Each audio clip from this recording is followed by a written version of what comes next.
Hello students, how are you? Take care of yourself, your parents and your siblings during COVID-19. I am Vinay Kumar Singh, lecturer English at Sardar Patel Inter College, Chirgaon, District Jhansi. Dear students, in this video, I am going to teach you direct and indirect narration. Students, you have studied direct and indirect narration in your previous class. So I think you will be well acquainted about the topic direct and indirect narration. Students, before I start teaching you rules and examples, let's know what is direct narration and what is indirect narration. Direct narration stands when the statement of the speaker is quoted in his or her own actual words. It is called direct speech. In direct speech, the quoted words are generally written in inverted comma. Students, जब वक्ता की कही हुई बात को हम उसी के शब्दों में ज्यों का त्यों लिख देते हैं या प्रस्तुत करते हैं तो उसे हम डायरेक्ट नरेशन कहते हैं. Let's see example. Father said to Ravi, you are my dear son. Students, just as we see, this is example of direct narration. Direct narration is in two parts. One part is inside inverted comma and the other part is outside inverted comma. The part which is inside inverted comma is called reported speech, and the part which is outside inverted comma is called reporting speech or reporting verb. Students, on the basis of this example, we can say that direct narration has two parts. One is reporting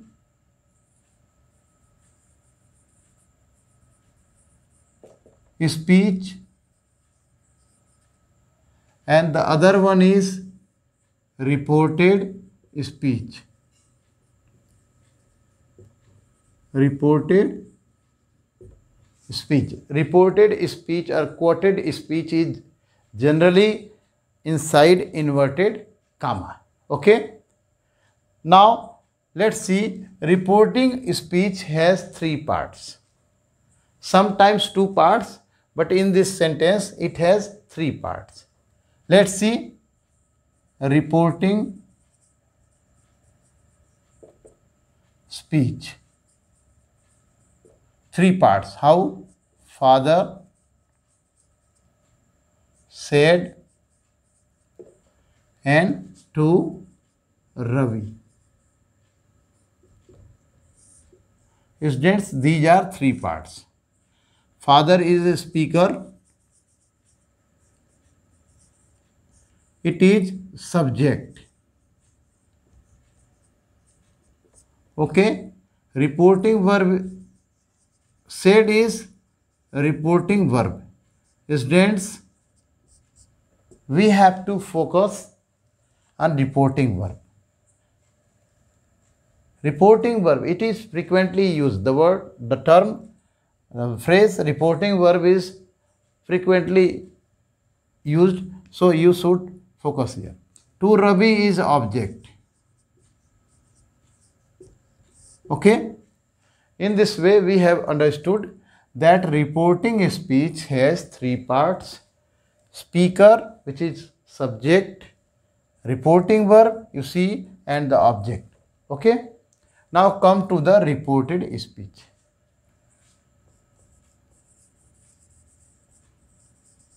Reported speech in the above sentences: you are my dear son. This is reported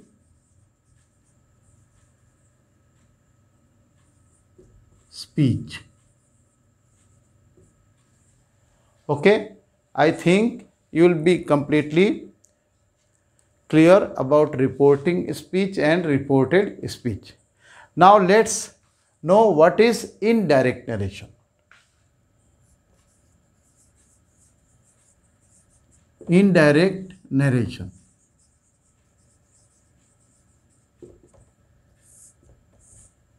students, indirect narration किसको कहते हैं? Direct narration की तो definition हमने बता दी। When, और अब हम इनडायरेक्ट नरेशन की डेफिनेशन सुनते हैं। When we do not quote और गिव और present the actual words as it is of the speaker, but rather the implications or the summary is given after some changes, it is called indirect narration. जब कभी हम वक्ता द्वारा कही हुई बात को ज्यों का त्यों प्रस्तुत न करके हम उसका भाव, उसका जो सेंस है, उसको हम अपने शब्दों में जब व्यक्त करते हैं कुछ व्याकरण के परिवर्तनों के साथ, तो हम उसको इनडायरेक्ट नरेशन कहते हैं। आइए हम लोग देखते हैं इसी उदाहरण पर। जो डायरेक्ट स्पीच का उदाहरण था डायरेक्ट नरेशन का, वो ये था, father said to Ravi you are my dear son. Students, let's change this direct speech into indirect one. Father told Ravi that he was his dear son. Now this is indirect narration.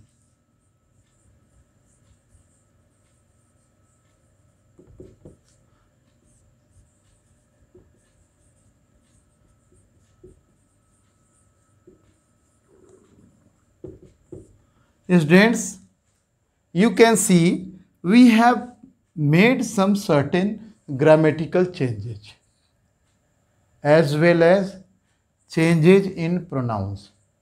Let's analyze it one by one. Reporting verb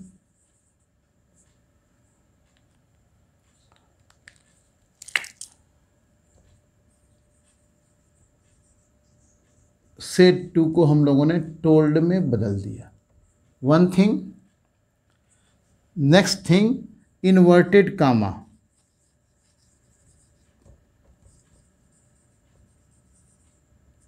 जो था, आपको देखा होगा आपने, इसको हमने जो है क्या किया, इसको हमने इसकी जगह पर दैट का प्रयोग किया, जिसे हम कनेक्टिव अथवा कंजंक्शन कह सकते हैं। ये दैट का प्रयोग हमने किया, देखिए यहाँ दैट का प्रयोग किया, यहाँ टोल्ड में बदला। फिर आते हैं प्रोनाउंस पर।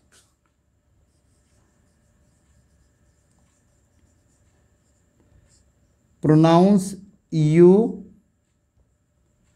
प्रोनाउंस में हमने जो परिवर्तन किए वो क्या किए, पहले तो यू को हमने बदला, दूसरा माई को बदला,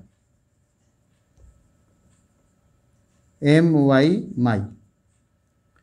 तो यू को बदल के हमने ही में लिख दिया, ही लिख दिया। और दूसरा परिवर्तन हमने जो किया वो दूसरा प्रोनाउन माई को बदल करके हमने हिज में बदल दिया। ये प्रोनाउन में परिवर्तन किए गए। ओके, तीसरी चीज हमने जो परिवर्तन किया, जो वर्ब दी गई थी, आपने देखा यहाँ वर्ब दिया गया है रिपोर्टेड स्पीच में, जो वर्ब है आर, इसको हम लोगों ने वाज में बदल दिया। किस में बदल दिया? वाज में। तो ये परिवर्तन हमने किए। इन्वर्टेड कामा को हटा दिया, जो कामा था उसको भी हटा दिया, प्रोनाउंस में परिवर्तन किया, रिपोर्टिंग वर्ब में परिवर्तन किया, इन्वर्टेड कामा को हटा करके कनेक्टिव दैट का प्रयोग किया, और रिपोर्टेड स्पीच के टेंस को भी हमने परिवर्तित कर दिया, आर की जगह वाज का प्रयोग कर दिया, प्रेजेंट से पास्ट बदल दिया। तो ये कुछ परिवर्तन हम करते हैं, आगे भी कुछ परिवर्तन देखेंगे हम लोग। Students, I think you will be completely clear about indirect narration and direct narration. Okay, अब let's see examples of assertive sentence. Let me rough it. Okay,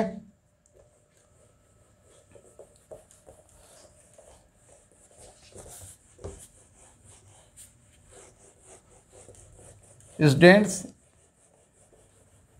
in direct and indirect narration, we are going to study assertive sentences.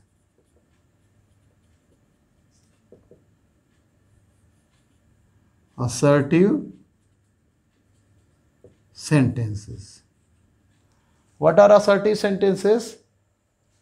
इन वाक्यों से किसी बात का कथन या statement ज्ञात होता है। इन वाक्यों को इनडायरेक्ट में हम आगे दिए गए नियमों के अनुसार बदलते हैं। हम ये कैसे जानेंगे कि ये जो सेंटेंस दिया गया है इन्वर्टेड कामा के अंदर, रिपोर्टेड स्पीच के अंदर, ये असर्टिव सेंटेंस है। Generally assertive sentences give us information. ये हमारी समझ है कि जो असर्टिव सेंटेंस होते हैं वो हमको जानकारी देते हैं, ये हमको जानकारी प्रोवाइड कराते हैं। May be in negative and may be in positive. Affirmative में हो सकता है, नेगेटिव में हो सकता है, लेकिन ये हमको इन्फॉर्मेशन देते हैं। For example, Ram goes to school, Ram school जाता है, इससे हमें इन्फॉर्मेशन मिली। Ram does not go to school, Ram school नहीं जाता, इससे भी हमको इन्फॉर्मेशन मिलती है। तो ये एक साधारण सा तरीका है जानने का कि असर्टिव सेंटेंसेस होते कैसे हैं। हम असर्टिव सेंटेंस में हेडिंग डालते हैं rules for the change of tenses.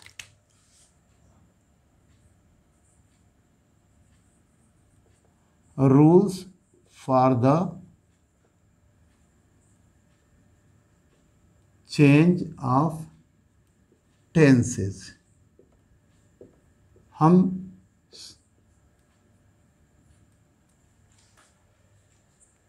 Tense में परिवर्तन के नियम पढ़ेंगे। ये हम रूल नंबर 1 इसको मानेंगे। रूल नंबर 1, रूल नंबर 1 ये कहता है कि यदि रिपोर्टिंग वर्ब, हमने बताया था रिपोर्टिंग स्पीच के अंदर जो है रिपोर्टिंग वर्ब होती है, तो रिपोर्टिंग वर्ब यदि प्रेजेंट टेंस का होता है या फ्यूचर टेंस का, तो हम रिपोर्टेड स्पीच के टेंस में कोई परिवर्तन नहीं करते। एक एक उदाहरण करके हम समझते हैं। देखिए, ये 1 नंबर, रेखा शेष हरी प्लेस हॉकी डेली। ये देखिए एक उदाहरण है, इसमें रिपोर्टिंग वर्ब ये दी गई है, ये प्रेजेंट टेंस की है। आइए हम इसको इनडायरेक्ट नरेशन में बदलते हैं। रेखा सेज दैट का प्रयोग क्यों किया गया? कनेक्टिव के रूप में। हम लोग दैट का प्रयोग इसलिए करते हैं कि इसको जोड़ा जा सके। पहली चीज़, इन्वर्टेड कामा को हटा दिया, लेकिन दैट का प्रयोग हम केवल तभी करेंगे जब रिपोर्टेड स्पीच में जो इन्वर्टेड कामा के अंदर दिया गया इसमें असर्टिव सेंटेंस हो तभी। तो असर्टिव सेंटेंस में है इसलिए हम दैट का प्रयोग कर रहे हैं। हरी प्लेस हॉकी डेली। स्टूडेंट्स यहाँ देखिए, ये इस सेंटेंस में ये वर्ब की फॉर्म दी गई है, यहाँ भी सेम लिखा हमने। इसका मतलब क्या है? इसका मतलब ये है कि ये पीछे जो रिपोर्टिंग वर्ब दी गई है, हमने आपको अंडरलाइन करके बताया, यदि reporting verb past present tense की होगी तो हम रिपोर्टेड स्पीच के टेंस में कोई परिवर्तन नहीं करते हैं। तो एक नियम ये आपको हमने बताया अभी शुरू करने से पहले। दूसरा उदाहरण देखते हैं, ये दूसरा उदाहरण हम लोग देखते हैं। दूसरा उदाहरण देखते हैं कि इसमें क्या, देखिए she has said. She has said to us, Raman will resume his duties soon. Okay, अब हम इसको डायरेक्ट से इनडायरेक्ट में बदलते हैं। She has told us that Raman will resume his duties soon।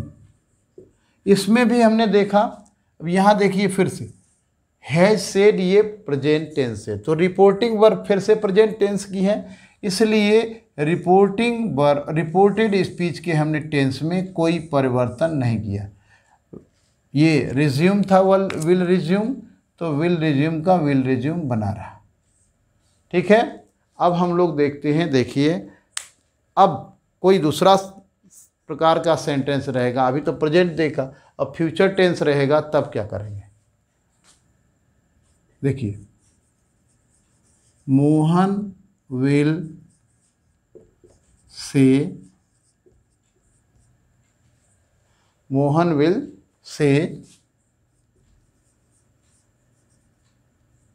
Meera is very laborious.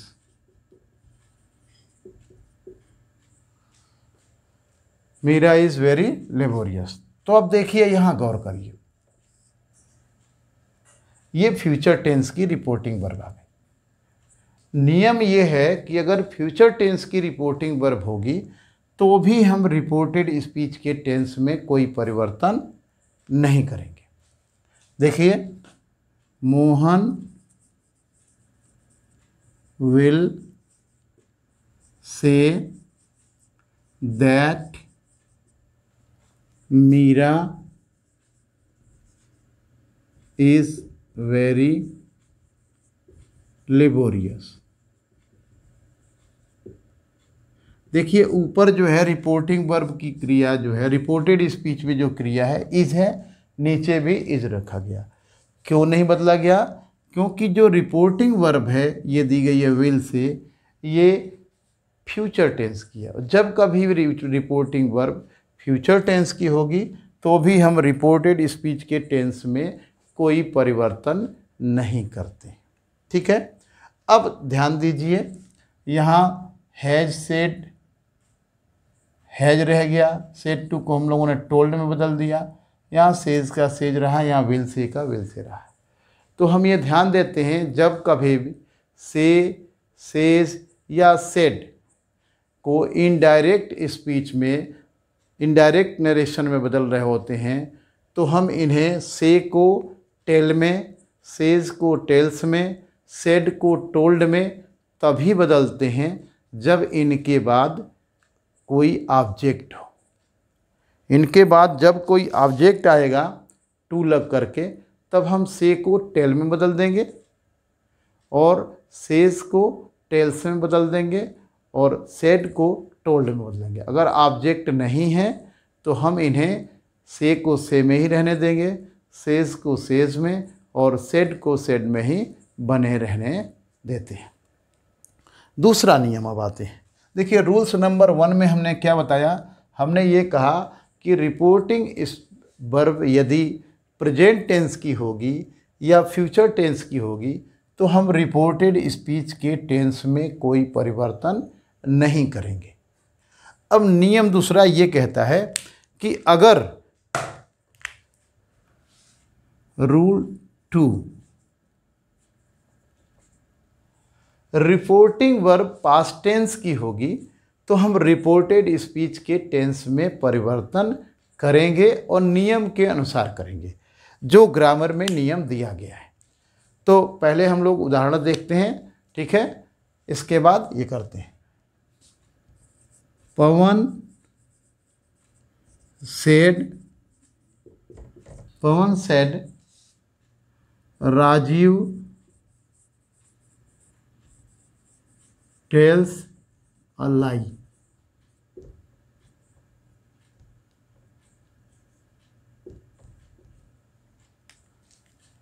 यह थोड़ा इसको अंडरलाइन कर दें हम ताकि ऊपर वाला हिस्सा अलग हो जाए, ये अलग हो जाए। अब देखिए रिपोर्टिंग वर्ब जो है ये पास्ट टेंस की आ गई।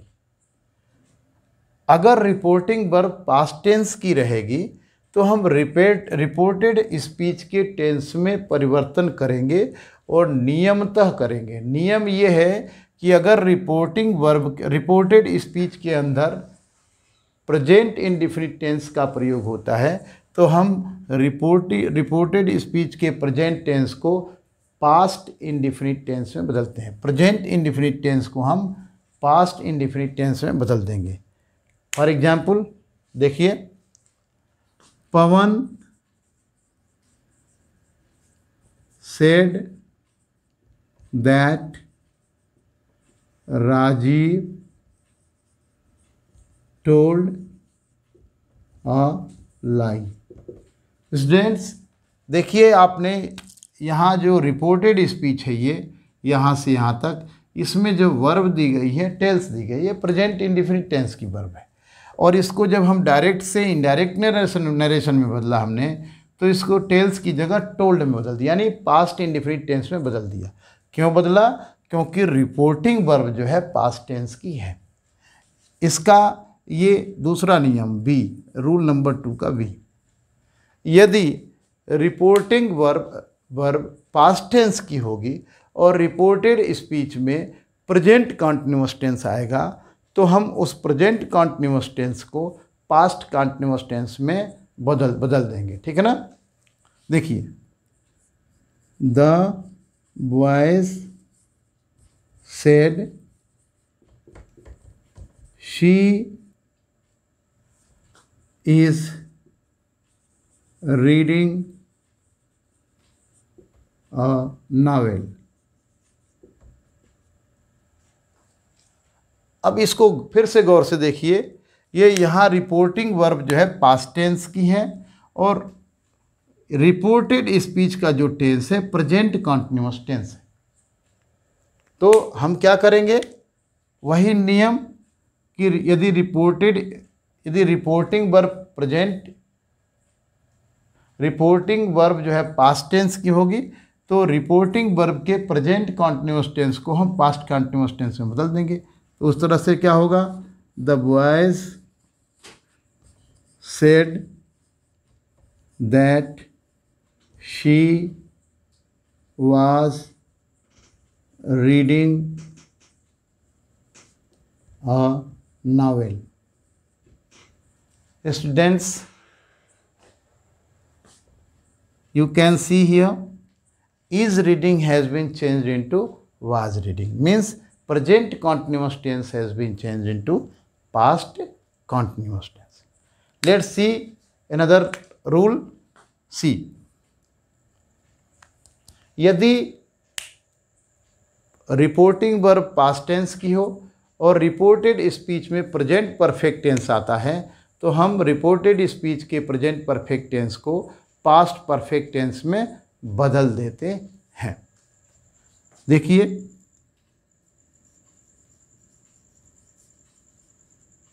Mother said to me Akash has done his work. अब यहाँ गौर से देखिए कि ये जो रिपोर्टेड स्पीच की जो क्रिया है ये प्रेजेंट परफेक्ट टेंस की है और रिपोर्टिंग वर्ब की जो क्रिया है ये पास्ट टेंस की है। तो हम इसमें परिवर्तन कैसे करते हैं? नियम ये है कि रिपोर्टिंग वर्ब पास्ट टेंस की हो और रिपोर्टेड स्पीच में अगर प्रेजेंट परफेक्ट टेंस है तो उसको हम पास्ट परफेक्ट टेंस में बदल देते हैं। देखिए, mother told me that Akash had done his work. Okay, you can see here has done has been replaced or changed into had done. Students, I hope you will have understood the concept in a better way. Okay, see you next part. I'll teach you in next video. Thanks. Take care of you.